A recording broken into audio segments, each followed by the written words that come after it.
Hello മക്കളെ, അപ്പൊ നമ്മള് പ്രത്യുൽപാദന ആരോഗ്യം എന്ന് പറയുന്ന ചാപ്റ്റർ ആയിരുന്നു പഠിച്ചുകൊണ്ടിരുന്നത്. ആ ചാപ്റ്ററിൽ നമ്മള് പ്രത്യുൽപാദനത്തെ പറ്റി പറഞ്ഞു. പിന്നീട് ഉണ്ടാവുന്ന കുട്ടി അല്ലെ, ഭ്രൂണത്തിൽ നിന്നും സിക്താണ്ഡത്തിൽ നിന്നും ഭ്രൂണമായിട്ട് മാറുന്ന, എന്നിട്ട് ബ്ലാസ്റ്റോസിസ്റ്റ് എന്ന് പറയുന്ന ഒരു സ്റ്റേജ് വരെ നമ്മള് ഒരു പിക്ചർ ഒക്കെ കണ്ടിട്ടുണ്ടായിരുന്നു അല്ലെ. ഇനി നമ്മൾ നോക്കാൻ പോകുന്നത് ആ ഭ്രൂണത്തിന്റെ വളർച്ചയെ പറ്റി ഡീറ്റെയിൽ ആയിട്ടൊന്ന് നോക്കാൻ പോവാണ്. ഭ്രൂണ വളർച്ച, that is development of an embryo. ബീജസംയോഗത്തെ തുടർന്ന് സിക്താണ്ഡം കോശ വിഭജനത്തിന് വിധേയമാകുന്നു അല്ലെ. നമുക്ക് അറിയുന്ന കാര്യമാണ്, ബീജസംയോഗത്തെ തുടർന്ന് സിക്താണ്ഡം കോശ വിഭജനം അല്ലെ. 3 to 4 ദിവസത്തിനുള്ളിൽ മോറുല, അതായത് 16 മുതൽ 32 കോശങ്ങളുള്ള മോറുല, നമ്മൾ ആ പിക്ചറിൽ കണ്ടിട്ടുണ്ടായിരുന്നു, എന്നറിയപ്പെടുന്ന കോശങ്ങളുടെ ഒരു കൂട്ടം രൂപപ്പെടുന്നു. 5 മുതൽ 6 ദിവസമാകുമ്പോൾ മോറുല ദ്രവം നിറഞ്ഞ ബ്ലാസ്റ്റോസിസ്റ്റ് ആയി വികസിക്കുന്നു. നമുക്കറിയുന്ന കാര്യമാണ്. ബ്ലാസ്റ്റോസിസ്റ്റ് ഗർഭാശയ ഭിത്തിയിലെ ആന്തരപാളിയായ എൻഡോമെട്രിയത്തിൽ പറ്റിപ്പിടിച്ചു വളരുന്നു. അതും നമുക്കറിയാം. ഈ പ്രക്രിയയാണ് ഇംപ്ലാന്റേഷൻ എന്നും നമുക്കറിയാം. ഇതോടെയാണ് ഗർഭധാരണം ആരംഭിക്കുന്നത് അല്ലെ. ആ ഗർഭാശയത്തില് ആ ബ്ലാസ്റ്റോസിസ്റ്റ് പോയിട്ട് പറ്റിപ്പിടിക്കുന്നു, ഇംപ്ലാന്റേഷൻ നടക്കുന്നു. അതിനുശേഷമാണ് ഗർഭധാരണം എന്ന് പറയുന്ന ഒരു സ്റ്റേജ് അല്ലെ. ബ്ലാസ്റ്റോസിസ്റ്റ് ഭ്രൂണമായി മാറുകയും തുടർന്ന് വളർച്ചയിലൂടെയും വൈവിധ്യവൽക്കരണത്തിലൂടെയും ഗർഭസ്ഥ ശിശു അല്ലെ, ഫീറ്റസ് ആയിട്ട് മാറുകയും ചെയ്യുന്നു. അങ്ങനെ മോറുല, ബ്ലാസ്റ്റുല അല്ലെ, ബ്ലാസ്റ്റോസിസ്റ്റ് ആയിട്ട് ഇംപ്ലാന്റേഷൻ, പിന്നീട് ബ്ലാസ്റ്റോസിസ്റ്റ് ഭ്രൂണമായിട്ട് വളരുന്നു, പിന്നീട് അത് ഗർഭസ്ഥ ശിശു അല്ലെ. ഗർഭസ്ഥ ശിശുവിന് പോഷകങ്ങൾ ലഭിക്കുന്നതും ശരീരത്തിൽ നിന്ന് മാലിന്യങ്ങൾ നീക്കം ചെയ്യപ്പെടുന്നതും എങ്ങനെയാണ് ഗർഭസ്ഥ ശിശുവിന് വേണ്ട പോഷകങ്ങൾ കിട്ടുന്നത്? അതുപോലെ തന്നെ നമുക്കും ഉണ്ടാവുന്നുണ്ട് ബോഡി വേസ്റ്റ്. അപ്പൊ വയറിലിരിക്കുന്ന കുഞ്ഞിവാവിക്കും ബോഡി വേസ്റ്റ് ഉണ്ടാവില്ലേ? ഇതെങ്ങനെയാ റിമൂവ് ചെയ്യുന്നതെന്നാണ് നമ്മൾ നെക്സ്റ്റ് നോക്കാൻ വേണ്ടി പോകുന്നത്. നോക്കിക്കേ, അതിനു വേണ്ടിയിട്ട് എന്തൊക്കെ അനുയോജ്യമായിട്ടുള്ള ഘടകങ്ങളാണ് ശരീരത്തിലുള്ളതെന്ന് നോക്കിയേ. പ്ലാസന്റയുണ്ട്, ആംനിയോൺ എന്ന് പറയുന്ന ഒരു സംഭവമുണ്ട്, പൊക്കിൾ കൊടി അല്ലെങ്കിൽ അംബലിക്കൽ കോഡ് കണ്ടോ നിങ്ങള്, ആൻഡ് ആംനിയോട്ടിക് ദ്രവം അല്ലെങ്കിൽ ആംനിയോട്ടിക് ഫ്ലൂയിഡ് എന്ന് പറയും. എന്താ ഇവിടെ പ്ലാസന്റ നോക്കിക്കേ നിങ്ങള്. ബ്ലാസ്റ്റോസിസ്റ്റ് ഗർഭാശയ ഭിത്തിയിലേക്ക് പറ്റിപ്പിടിച്ച ശേഷം രൂപപ്പെടുന്ന ഒരു താൽക്കാലിക സംവിധാനമാണ് പ്ലാസന്റ എന്ന് പറയുന്നത്. നിങ്ങൾ കണ്ടോ, ഇവിടെ പ്ലാസന്റ കാണാൻ പറ്റുന്നുണ്ടോ നിങ്ങൾക്ക്? ഇതാണ് പ്ലാസന്റ എന്ന് പറയുന്നത്. ഇത് നമ്മുടെ ബ്ലാസ്റ്റോസിസ്റ്റ് ഗർഭാശയത്തിന്റെ എൻഡോമെട്രിയം എന്ന് പറയുന്ന ഒരു ഭിത്തിയിലേക്ക് പറ്റിപ്പിടിക്കുന്നില്ലേ, ആ പറ്റിപ്പിടിക്കുന്ന സമയത്ത് താൽക്കാലികമായിട്ടുണ്ടാവുന്ന ഒരു സ്ട്രക്ചറാണ് ഈ പ്ലാസന്റ എന്ന് പറയുന്നത്. താൽക്കാലികമായിട്ടുണ്ടാവുന്ന ഒരു സംവിധാനമാണ് പ്ലാസന്റ എന്ന് പറയുന്നത്. ആൻഡ് ഇവിടെ ഭ്രൂണകല എന്ന് പറഞ്ഞു കഴിഞ്ഞാൽ ഈ കുഞ്ഞിവാവയുടെ കലകള്, ഈ കുഞ്ഞിവാവയുടെ ടിഷ്യൂകളും അതുപോലെ തന്നെ അമ്മയുടെ ഗർഭാശയ കലകള്. അപ്പൊ കുഞ്ഞിവാവേന്റെ ശരീരഭാഗത്തിന്റെ കുഞ്ഞിവാവയുടെ കലകളും, അതായത് ഭ്രൂണത്തിന്റെ കലകളും ഉണ്ട്, ആ അമ്മയുടെ കലകളും കൂടെ ചേർന്നിട്ടാണ് ഈ പറയുന്ന പ്ലാസന്റ രൂപപ്പെട്ടിട്ടുള്ളത്. ഓക്കെ, ഇനിയുള്ളത് എന്താണ്? ആംനിയോൺ ആണ്. ആംനിയോൺ എന്ന് പറഞ്ഞു കഴിഞ്ഞാൽ എന്താണെന്നറിയോ മക്കളെ? വളർച്ചയുടെ പ്രാരംഭഘട്ടത്തിൽ ഭ്രൂണകോശത്തിൽ നിന്ന് രൂപപ്പെടുന്ന ഒരു ആവരണമാണ്. കണ്ടോ നിങ്ങള്, ഇതാണ് ആംനിയോൺ എന്ന് പറയുന്ന ഒരു ആവരണം. കണ്ടോ എന്താണ്? ഭ്രൂണകോശത്തിൽ നിന്നും വളർച്ചയുടെ പ്രാരംഭഘട്ടത്തിൽ ഉണ്ടാവുന്ന ഒരു ആവരണം, അതാണ് ആംനിയോൺ എന്ന് പറയുന്നത്. അപ്പം കുഞ്ഞിവാവയുടെ അല്ലെങ്കിൽ ഈ ഭ്രൂണത്തിന്റെ അല്ലെങ്കിൽ ഈ ഗർഭസ്ഥ ശിശുവിന്റെ പോഷക ഘടകങ്ങൾ എങ്ങനെയാണ് കൈമാറ്റം അല്ലെങ്കിൽ മാലിന്യങ്ങൾ എങ്ങനെയാണ് നീക്കം ചെയ്യുന്നത്, പോഷക ഘടകങ്ങൾ എങ്ങനെയാണ് സ്വീകരിക്കുന്നത് എന്നുള്ള പറ്റിയാണ് നമ്മൾ നോക്കുന്നത്. അതിനകത്ത് പ്ലാസന്റ പറഞ്ഞു, ആംനിയോൺ പറഞ്ഞു. ഇനി നോക്കിക്കേ നിങ്ങള്, പൊക്കിൾ കൊടി കണ്ടു, അംബിലിക്കൽ കോഡ് എന്ന് പറയും. പ്ലാസന്റയിൽ നിന്നാണ് ഈ ഒരു അംബിലിക്കൽ കോഡ്. കണ്ടോ, പ്ലാസന്റയിൽ നിന്ന് കുഞ്ഞിവാവയുടെ പൊക്കിൾ കൊടിയിലേക്ക് ഒരു കണക്ഷൻ കണ്ടോ നിങ്ങള്?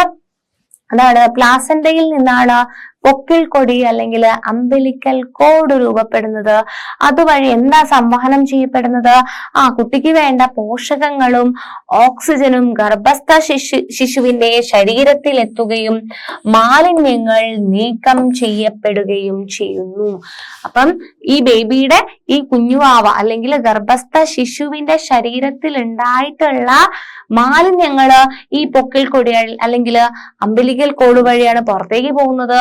ഇനി ഈ ഗർഭസ്ഥ ശിശുവിന് വേണ്ട പോഷകങ്ങൾ വരുന്നതും ഏത് വഴിയാണ്? ഈ പ്ലാസന്റയിൽ നിന്നും രൂപപ്പെടുന്ന പൊക്കിൾ കൊടി വഴിയാണ്. നാലാമത്തെ കാര്യം നിങ്ങൾ നോക്കിയേ, അമ്നിയോട്ടിക് ദ്രവം അല്ലെങ്കിൽ അമ്നിയോട്ടിക് ഫ്ലൂയിഡ് എന്ന് പറയും. അമ്നിയോൺ എന്ന ആവരണം അല്ലെ, ഈ ഒരു ആവരണം നമ്മൾ പറഞ്ഞു, അമ്നിയോൺ എന്ന് പറയുന്ന ഒരു ആവരണം. ആ ആവരണത്തിനുള്ളിലുള്ള ദ്രവം കണ്ടോ, ഈ നീല കളറിലുള്ള പോർഷൻ, അതാണ് അമ്നിയോട്ടിക് ദ്രവം എന്ന് പറയുന്നത്. ഗർഭസ്ഥ ശിശുവിന്റെ നിർജ്ജലീകരണം തടയുന്നു.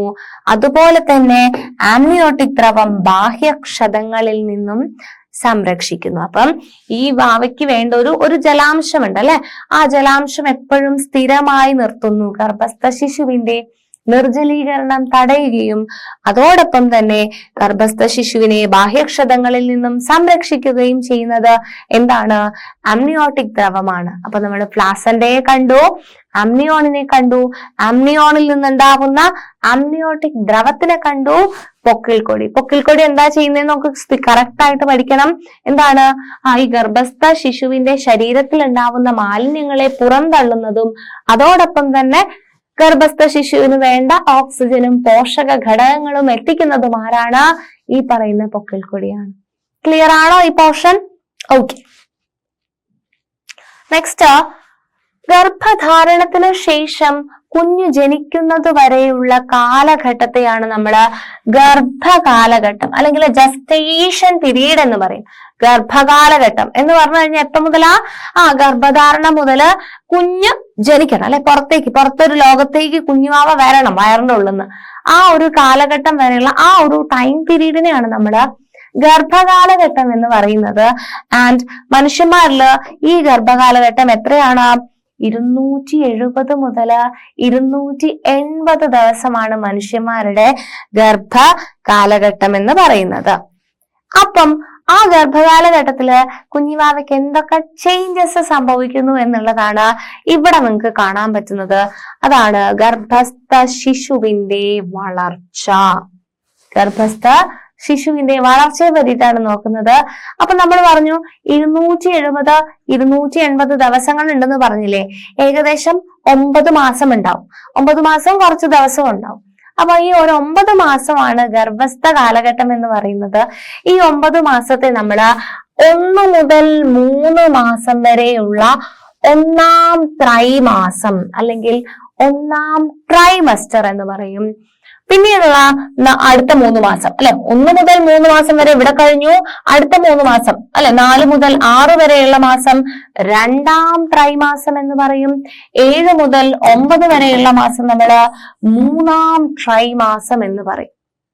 അങ്ങനെ നമ്മള് ആ ഗർഭകാലഘട്ടത്തിനെ 9 മാസത്തിനെ നമ്മള് 3 ത്രൈമാസങ്ങളായിട്ട് അല്ലെ, ആദ്യത്തെ 3 മാസം ഒന്നാം ത്രൈമാസം, പിന്നീടുള്ള 4 മുതൽ 6 മാസം വരെയുള്ളത് രണ്ടാം ത്രൈമാസം, അതിനും അടുത്തത് 3-ാം ത്രൈമാസം അല്ലെങ്കിൽ 7 മുതൽ 9 മാസം വരെ നമ്മൾ 3-ാം ത്രൈമാസം എന്ന് പറയും. അതിനകത്ത് 1-ാം ത്രൈമാസത്തില് എന്താ സംഭവിക്കുന്നത്? ഇവിടെ കണ്ടോ, കുഞ്ഞാണ് അല്ലെ.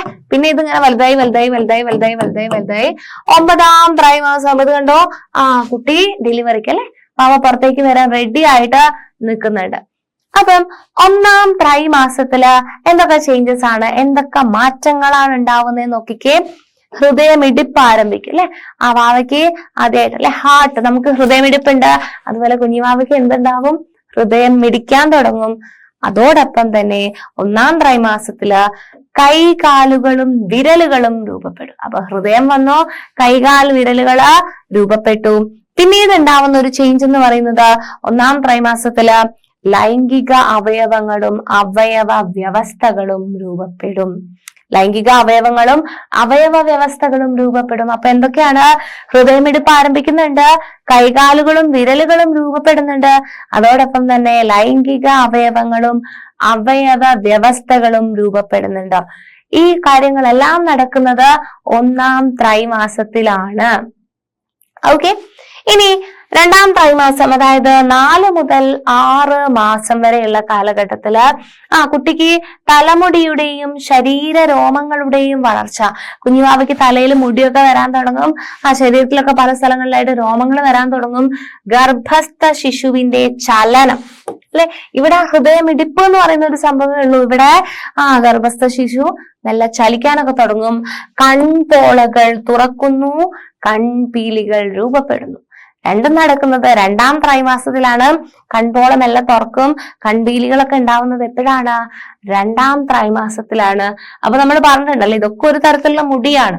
അപ്പൊ തലമുടിയുടെയും ശരീര രോമങ്ങളുടെയും വളർച്ച, കൺപോളകൾ തുറക്കുന്നുണ്ട്, കൺപീലികൾ രൂപപ്പെടുന്നുണ്ട്, ഗർഭസ്ഥ ശിശുവിന്റെ ചലനവും അപ്പൊ 2-ാം ത്രൈമാസത്തിൽ നടക്കുന്നുണ്ട്. ഓക്കെ, ഇനിയുള്ളത് 3-ാം ത്രൈമാസമാണ്. 3-ാം ത്രൈമാസത്തില് 7 മുതൽ 9 മാസം വരെയുള്ള കാലഘട്ടത്തില് ശ്വാസകോശം പൂർണ്ണ വളർച്ച എത്തുന്നുണ്ട്. കുട്ടിയുടെ ശരീര വലിപ്പം കൂടുന്നുണ്ട്. ശരീര വലിപ്പം കൂടുമ്പോൾ നമുക്കറിയാം എന്തും കൂടുന്നുണ്ട്? ശരീരഭാരവും കൂടുന്നുണ്ട്, അല്ലെ? വലിപ്പം കൂടുമ്പോ ഭാരവും കൂടും. ഇങ്ങനെയാണ് നമ്മുടെ ഗർഭസ്ഥ ശിശുവിന്റെ വളർച്ച.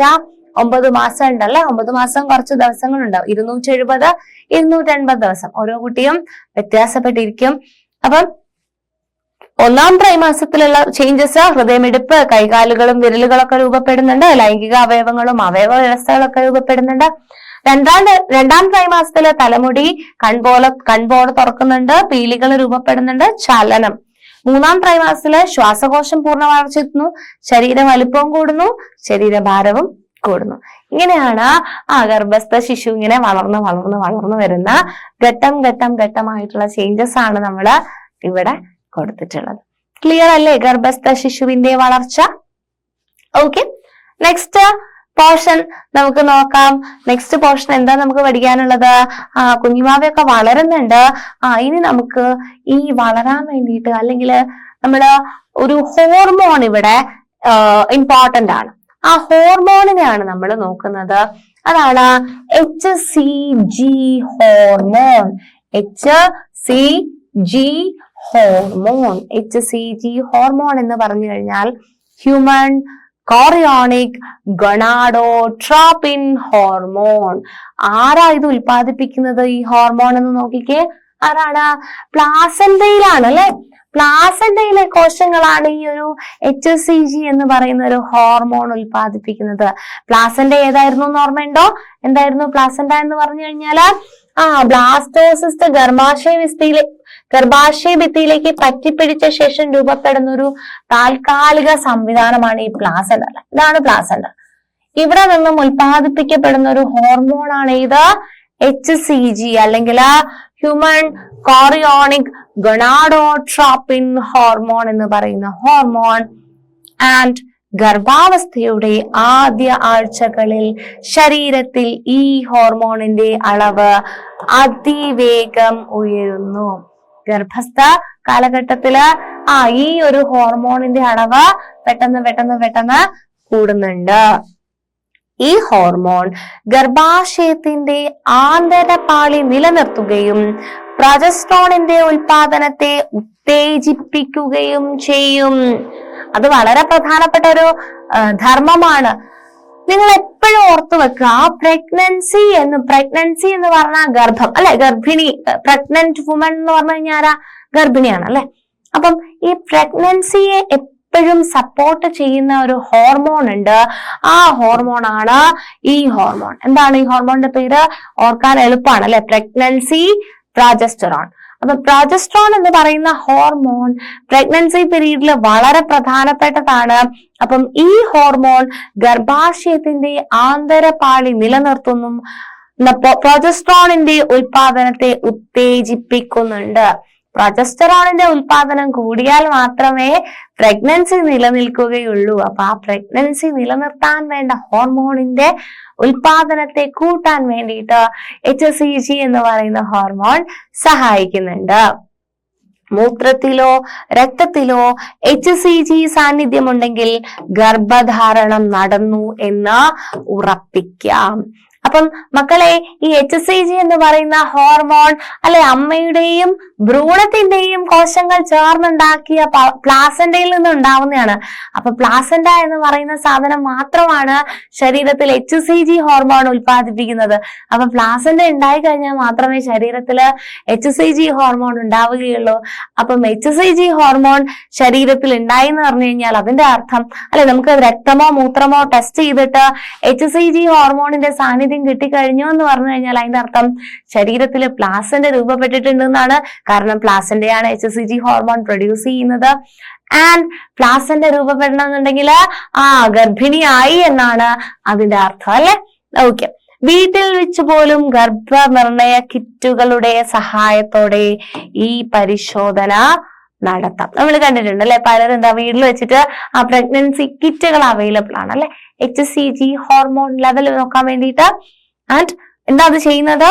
മൂത്രത്തിലോ രക്തത്തിലോ HCG എന്ന് പറയുന്ന ഹോർമോണിന്റെ സാന്നിധ്യമുണ്ടോ എന്നാണ് നമ്മള് ഗർഭിണിയാണോ എന്ന് ടെസ്റ്റ് ചെയ്യാൻ വേണ്ടിയിട്ട് ചെയ്യുന്നത്.